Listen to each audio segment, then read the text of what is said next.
Hello നമസ്കാരം. Big boss Malayalam season 7 ഇന്നത്തെ captaincy ടാസ്കിലേക്ക് Noora ഒനിയലിനെ തിരഞ്ഞെടുത്തത് വളരെ നല്ല തീരുമാനമായിരുന്നു കേട്ടോ. അതിന് മാനുഷികമായ കാരണങ്ങൾ കൂടി ഉണ്ടായിരുന്നേ. അതോടൊപ്പം തൻ്റെ നിഷ്പക്ഷമായ ഒരു നിലപാടാണ് നൂറ അവിടെ എടുത്തതും. എല്ലാവരും ആദിലയെ നൂറ തിരഞ്ഞെടുക്കും എന്ന് കരുതിയിരുന്നു. ശരിക്കും ഇവിടെ ടാസ്കിൽ ആദില ഹാർഡ് വർക്ക് ചെയ്തിട്ട ഒരാളാണ്. എന്നാൽ നൂറ ആദിലയുടെ പേര് പറഞ്ഞാൽ അതൊരു ഫേവറേറ്റിസം ആയി പോകും. അതുമാത്രമല്ല പാർട്ട്ണറെ തിരഞ്ഞെടുത്തു എന്നൊക്കെ പറയും. പകരം നൂറ തിരഞ്ഞെടുത്ത വ്യക്തി ഒനിയിൽ. ഇന്നലെ മുതൽ മാനസികമായി തകർന്നു നിൽക്കുന്ന ഒനിയിൽ, അതായത് മസ്താനിയെ കയറി പിടിച്ചു എന്നൊരു ആരോപണമൊക്കെ ലക്ഷ്മി എടുത്ത് ഒനിയിലെ തലയിൽ വച്ചിരുന്നല്ലോ. അതൊക്കെ നമ്മൾ കണ്ടതാണ്. കൺഫെക്ഷൻ റൂമിൽ പോയി ഇരുന്ന് നമ്മുടെ ഒനിയിൽ കരഞ്ഞ് തളരുന്ന ഒരു കാഴ്ചയൊക്കെ.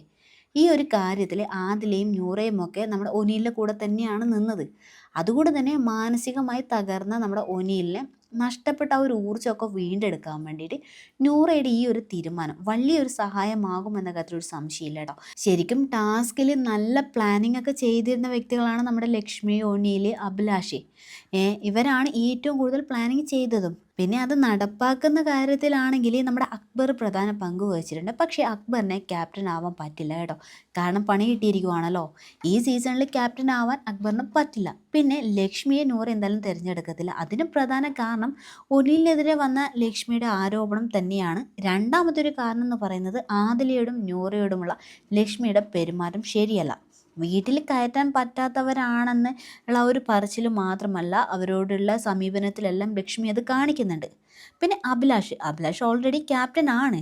അതുകൊണ്ട് തന്നെ ഇവരിൽ ഒരാളായ ഏറ്റവും അനുയോജ്യമായ ഒരു വ്യക്തിയെ തന്നെയാണ് ഇവിടെ നൂറ തിരഞ്ഞെടുത്തത് എന്ന് തന്നെ പറയാം.